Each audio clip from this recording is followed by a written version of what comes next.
hormati sesepuh para pinisepuh adering sepuh ingkang satuhu kinabekten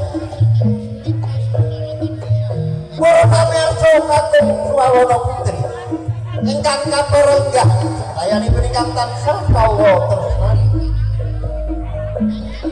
kula sarombongan dalu niki saperlu pentas wonten lapangan FGN Gayam 3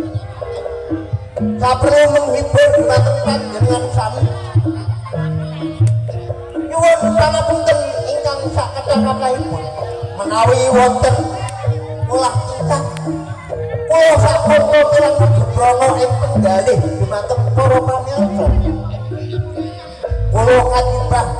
nyuwunaken agunging samudra panasami ingkang saketha-kethahipun kula sangat dangu sampun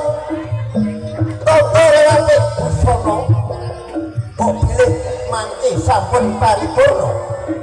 badhe hamiwiti pagelaran ing dalu punika mugi-mugi pagelaran dalu punika pinaringan lestari dodo kalih ing sandika saking kawula pribadi menawi wonten kirang langkungipun atur kawula kula nyuwun pangapunten sakatha-kathahipun saking kawula matur sembah nuwun matur suwun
Hamba